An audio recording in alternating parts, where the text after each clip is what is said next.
Saber-X Studios presents.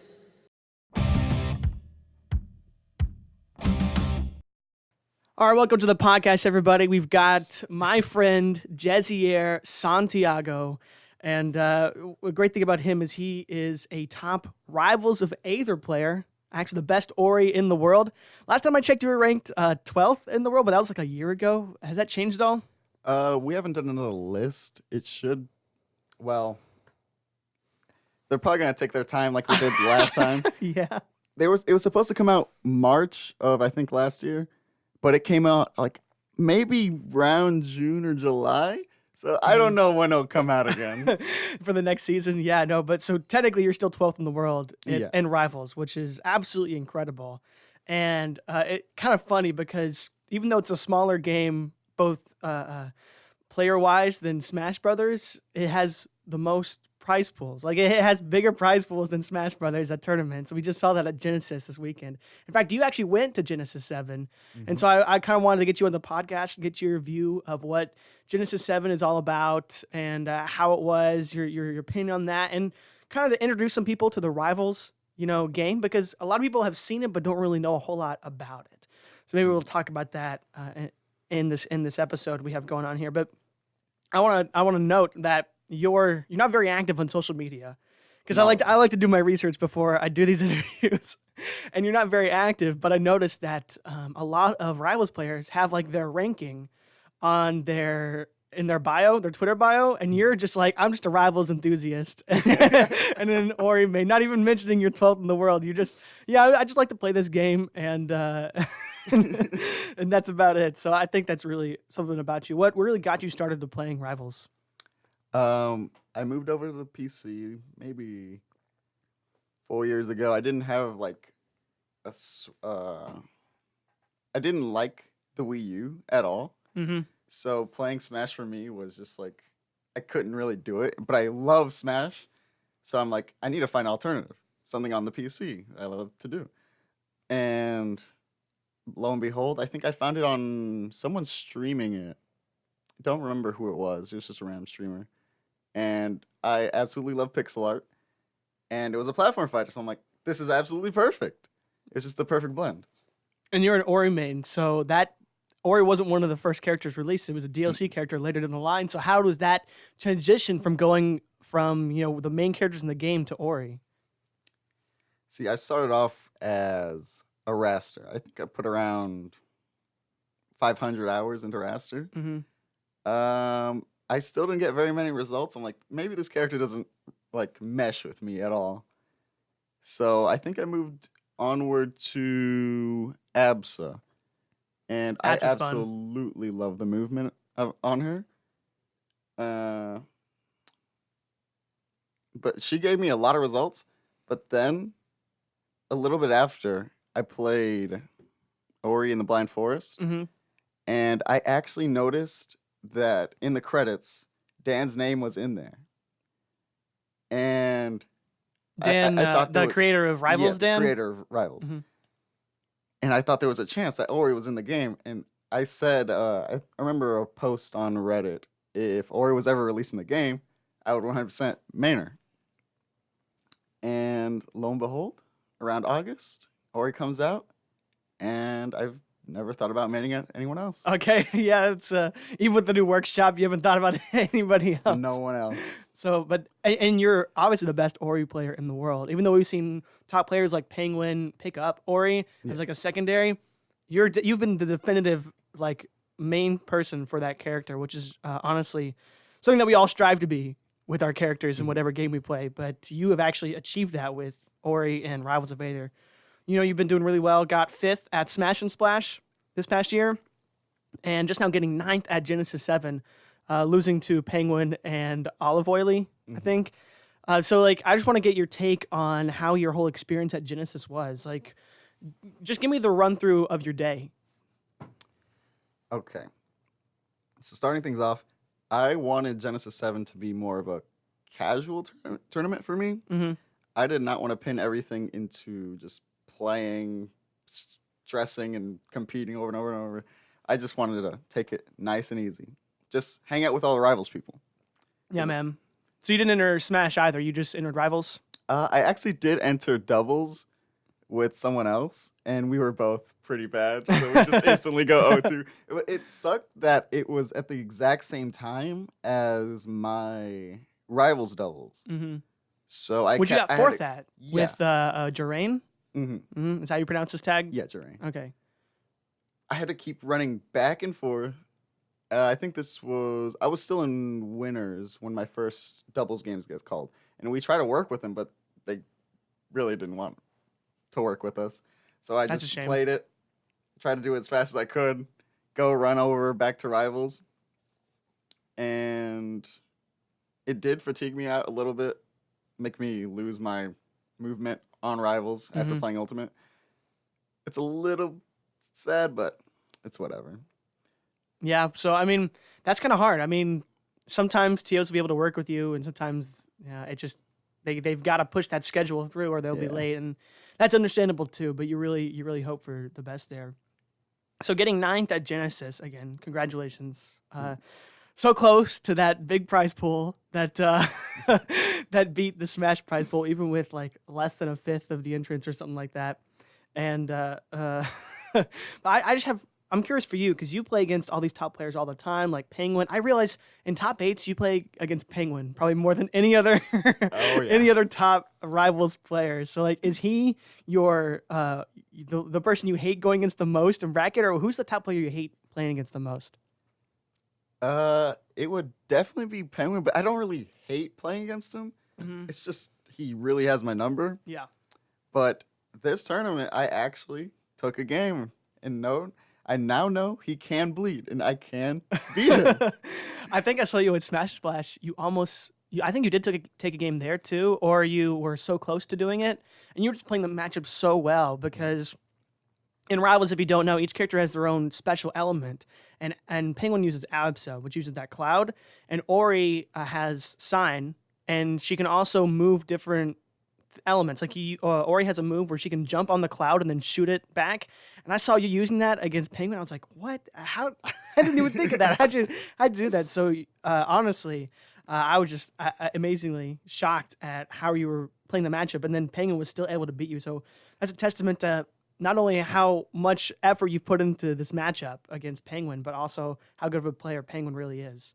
And Cake Assault came back and took grand finals at Genesis. So Penguin didn't win, but he got second. And so I remember you lost to Penguin and Cake Assault at Smash and Splash too. So losing to the top 2 players, you're having to play these guys constantly. Like, so you're getting really good matchup experience and experience in general to play the games. So I'm just like curious for the future. Like, what are your plans? Like going in and trying to be a better player. Like, I know you decided to take Genesis 7 casually, but like, what are your plans? Are you going to do that again in the future, or are you going to start focusing and trying really hard?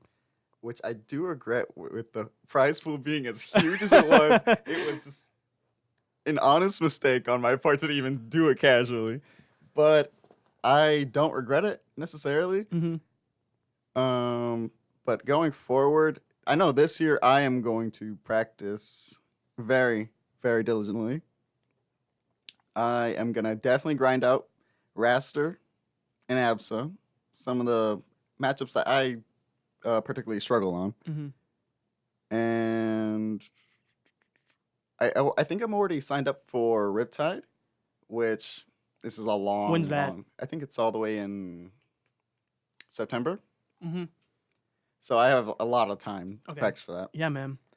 I'm curious because you played Smash. Like, what advice would you have for people that are trying to switch from not necessarily give up Smash, but like they want to try out Rivals, but they're coming from a Smash background?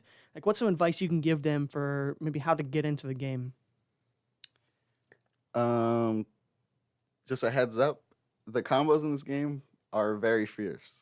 You're gonna be in hit stun for a while, and if you do not learn what drift DI is, which is after the initial hit, you have a base DI that you do, and then you're able to slightly go in or out, which will depend on how far up or how far you go after the knockback of the move. Mm-hmm. That will be just a godsend if you learn that very, very early on. So it's a really technical game for technical players. Yes. Yeah. Okay. Well, so because me going in, I just play casually Rivals, and I'm not that great. Although I'm better than the average the casual player that may switch from Smash to Rivals, but definitely learning those intricacies is really integral to being good in Rivals. Especially watching you and other top players play, I'm just like, what? Like how are they even doing any of this? So I'm just I'm just absolutely blown away. Is there anything else you'd like to say for people who maybe want to get into Rivals that are coming from Smash? Um, not anything particular. If you do like Melee, this game is very, very close to Melee. Mm-hmm. It has wave dashing, all that. And the movement is just way, way too crisp compared to Ultimate. Like, dash dancing in Ultimate, it's kind of like a foxtrot. Yeah, Which a little bit. in Rivals, you actually have like a certain amount of frames on every single character to run left and right without having to do turnaround animation. A lot more lenient than Ultimate. So it's a lot easier for like casual people who like played Melee but couldn't really get into the whole lot of the tech skill, and Smash people who feel like, you know, this game doesn't allow them to do as much as they want to do. Rivals is like the perfect mix, in my opinion, because they can just get in and like, oh, hey, I don't have this many limitations as I do in the previous games, and I can just do whatever I want. And so that freedom is really enthralling, in my opinion, and allows people to like come in and enjoy the game even more. But to get even further, you have to actually be more technical than it was in Melee, in my opinion, and like to learn the different intricacies of the game. So like, what's your opinion on that? I would definitely say Melee is a bit harder because they have a lot more precise technical things. Okay. But yeah, I think without a doubt, Melee is definitely more Okay. technical. all right. I'll take your word for it because I don't play either. But for me, looking at all the stuff that everyone does, like I see, you know, you can take things from Melee and put it in Rivals and vice versa, and it'll work. So they definitely share a lot of things. So if you're interested in both those games, I think Rivals is a really good thing to try. We're going to take a quick break. Make sure not to go anywhere. We're going to talk about the Rivals Workshop and the new Definitive Edition that was announced at Genesis 7. So we'll be right back. Hey guys, I know we've been talking about Genesis 7 practically this whole podcast already. You're probably tired of it, but I've got something else to add on top of it, because during the tournament, Esports Arena, you know, those guys who did Civil War and a bunch of other stuff for the Smash community, made a big advertisement saying they were having an announcement for the Smash community next Wednesday, the 5th of February. And I actually work at Esports Arena's Nashville location, so I know a lot about that announcement already. Now, I can't say anything, but I definitely know that it's monumental to the Smash community as a whole. Not just Tennessee, I mean all around the country. It's going to change a little bit about how Smash is played, and that's really my honest opinion about it. So for the next podcast, I'm having Chadwick O'Shields, who's the manager of the Nashville location of Esports Arena, and I'm going to get even more details on it, maybe get some frequently asked questions about the upcoming announcement. Just a few things that to help you get some more understanding of what's going to come and how everything is going to be changed so quickly around Smash Ultimate. But anyways, I hope I got you excited for the next episode of Juice It Up. Here's the rest of this one with Jesier. Well, we're back, and Jesier finally learned how to use my coasters. You were just, the whole last segment, they were just off the coasters, and I was just like, let me help you out with that. I was just staring at yours the entire time. It just, I never put two and two together. It just made, like, I don't know why. I was just staring at them, I guess. No, but before we left for the break, we were talking about Genesis 7. And actually at Genesis 7, Rivals of Aether had an announcement, and they're finally putting the definitive edition. It's finally coming out. It's been years in the making. And so it's going to have all the characters, all the DLC, and some cosmetic stuff you can have in there. And it's going to be released on Switch and Steam. And I just wanted to get your viewpoint from it, because it was announced like a year and a half ago. And then Dan, the creator, was like, I swear, guys, it's coming out soon, I swear. And then it just kept getting delayed and delayed and delayed and delayed and delayed. And it sort of became that running joke for um, for the Rivals community is that it's not, coming out yet, or it's never going to come out, or something along those lines. So I want to get your viewpoint on them finally having like a big announcement for it. Well, they finally did say that it's coming out. Unfortunately, they just said summer. Yeah, I was 2020. gonna say that they didn't even give us a date. Yeah. They were just like, sometime around the summer it's coming out. So it's still not even like a guarantee, which is absolutely hilarious. But I think it's really, I think it's honestly, and I talked about this with Kamikaze in my first podcast, that I think if they do the online right, and of course it's getting delayed for good reason. If they do the online right, it could rival, no pun intended, Smash in online play. Like if you want to get that online play and grind, I think Rivals will have a better chance of doing that than Smash Brothers. What about you? What do you think? I am so glad they delayed it for the online, because before it used to be peer-to-peer, which is absolutely awful. If someone's using Wi-Fi and one person's using Ethernet, it's just the Wi-Fi guy's just going to ruin it all for everyone. It doesn't matter how good your Wi-Fi is. It will always stutter, and it'll just be a bad time. Yeah.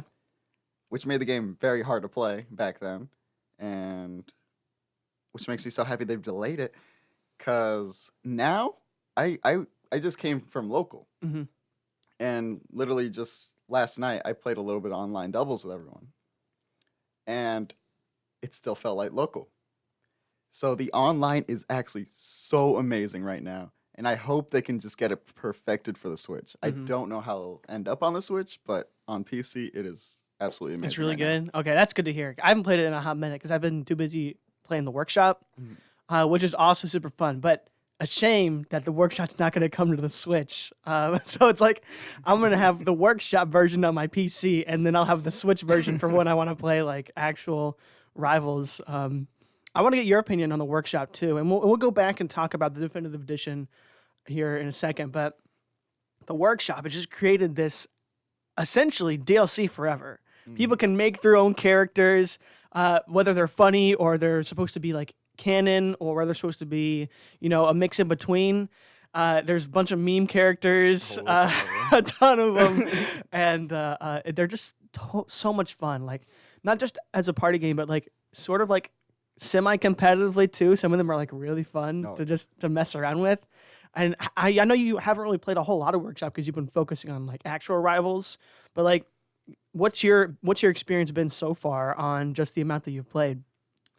I have only played day one. What? And it was a very, very buggy mess. You could only play maybe one game at max online, and it would just crash right after. Oh, I don't even try online with Workshop. I don't even try that. Just play locally with friends. I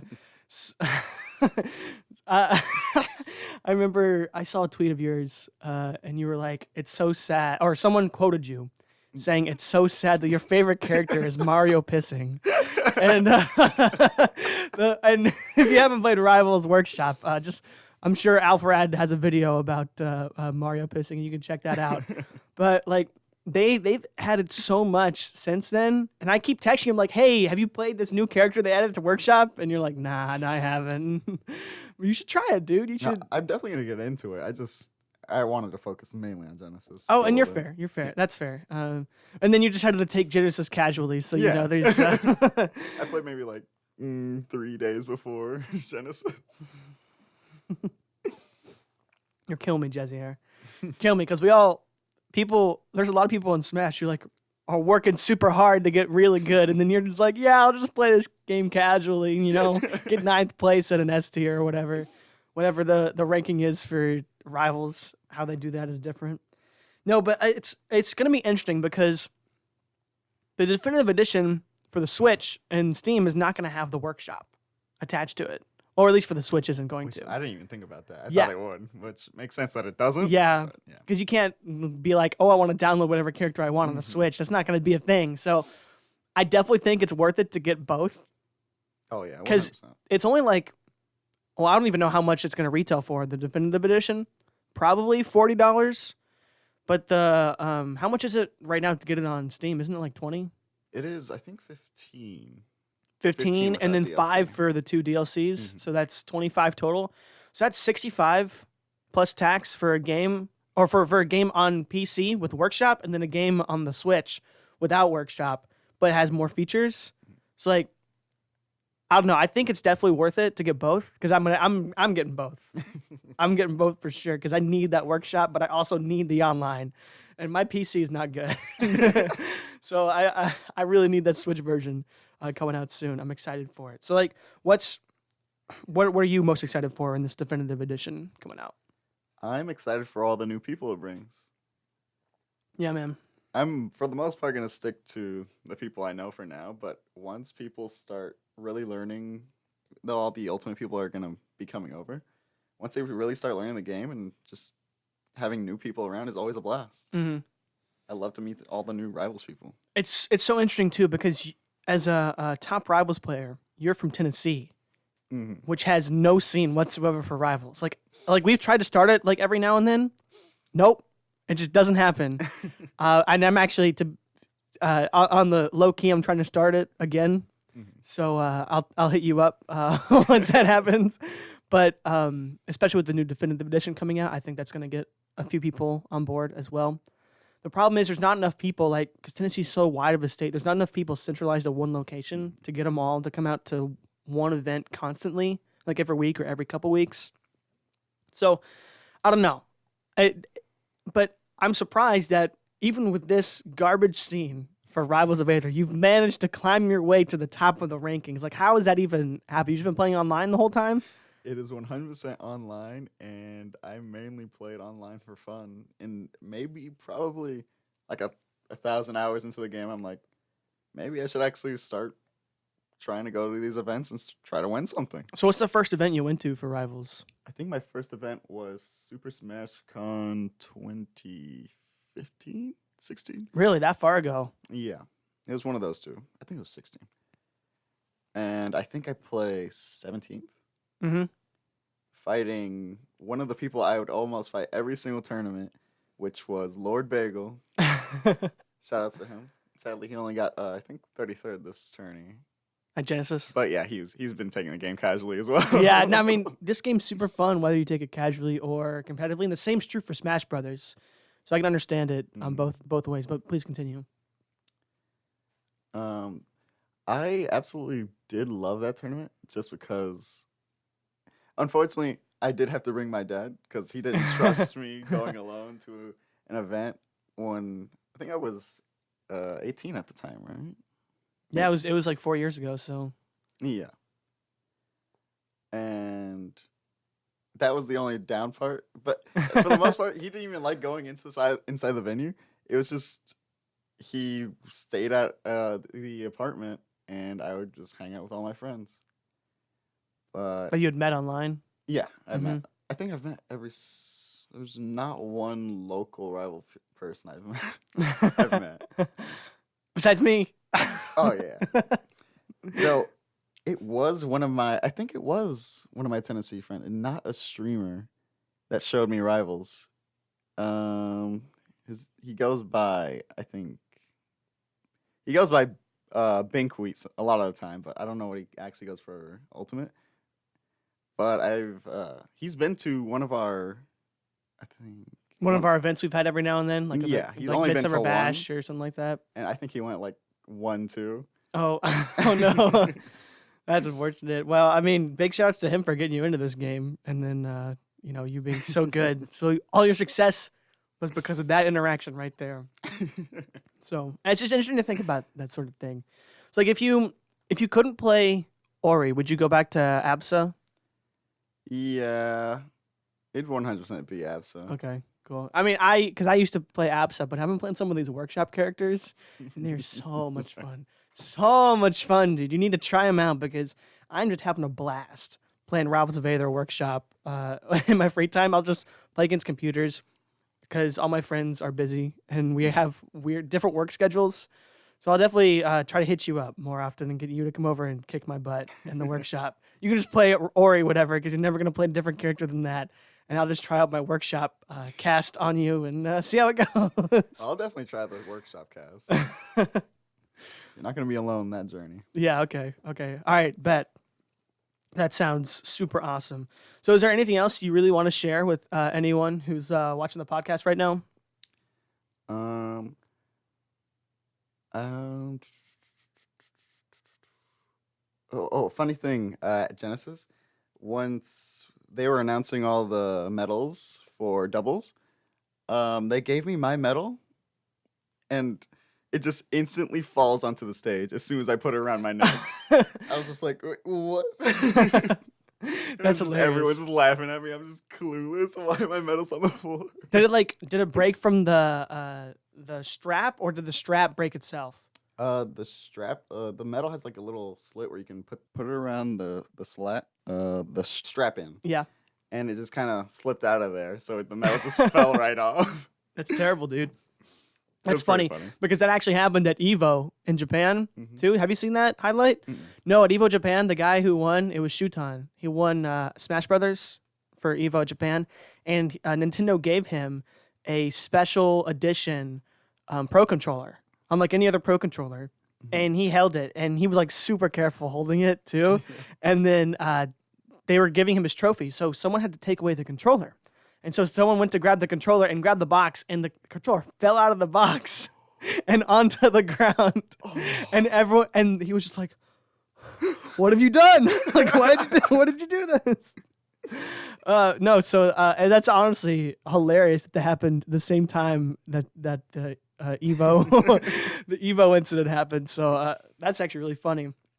But also something I wanted to bring up that I totally forgot about until now is that your tag is actually your name. Oh yeah. Jesier is your name, but it's also your tag, which is awesome because you have such a unique name that's personal to you. You can make that your tag as well. You don't have to have two separate identities. See, people call me Brian or they call me Red Falcon. They don't like, and they usually call me one or the other. But someone could just say Jesier, and they know they're talking about you because you you have such a great tag like that. And my tag's garbage. That's the whole topic for another episode. But I wanted to ask you, like, how'd you decide to make your name your tag? I wanted my name to be my tag, just to let them know that I'm me. You can just come up to me, talk to me. Like, I want to be more personal with everyone. So I just love making friends, and I didn't want to have like a separate online persona. Okay. Yeah, that's cool, dude. Well, is there anything else you'd like to share with all your fans out there? And you said you're going to be at that one tournament in September. That's the next one you're going to. But anything else in between then? Nothing that I know of yet. Well, I could decide to go to I'm not going to Frostbite actually. Yeah, it's kind of too short notice to decide like right now. Mm-hmm. I would have to look through all the tournaments to see where else I'm gonna go. But you're definitely going to that one in September. Yes. Okay. That one is confirmed. It's funny that you looked at that one first and not any of the ones before that. You were just like, all right, next tournament I'm going to, September. I just get to chill for the rest of the year. It's because that one's like Smash and Splash. So I absolutely love Smash and Splash. Mm-hmm. So I want to go another one just like it. And that one's very far away, so I have plenty of time to prepare for it. Do you fly out to all these events? Yes. Okay, and so that costs money, obviously. So how do you make that money to go to all the events? Well, luckily I don't have to spend too much. I still live with my parents. Mm-hmm. I'll have to spend around like $200 to them, and the rest is all for me. And I just make most of my money working at Target over here. Just making bank, playing Rivals, and working at Target. All right, that's the lifestyle, apparently. Well, appreciate you for coming on the show. I had a blast with you, Jesier. I definitely want to have you over again just to play some Rivals. You know, I gotta give you my saucy workshop secrets. But thanks again for coming on. I really appreciate it, and I hope you have the best of luck in the future. I'm so glad to be here. And also, a special shout outs to Jerain and Thirsty Wench and Trofest, all the people I ruined with at Genesis. I love you guys a ton. All right, man. Thanks so much. No problem, man. Hey, thanks for choosing to juice it up. I would tell you to go follow Jesier on Twitter, but by the way, that's at Jesier_. but he he doesn't really use it that much. So I mean, you can follow him, but you're not going to get anything out of it. Although it would be hilarious if we all just bombarded him on Twitter and absolutely blow him. That'd be crazy. So definitely do that. And I appreciate you for choosing to watch the podcast again. Let me know what you liked about it, what you didn't in the comments down below. I always read your comments, trying to get feedback because I want to be better. I want to make sure you're enjoying yourselves. Anyways, I hope you're excited for next week where I'm having Chadwick O'Shields, the Nashville manager of the esports arena. So make sure to check that out as well. So I'll see you next Wednesday.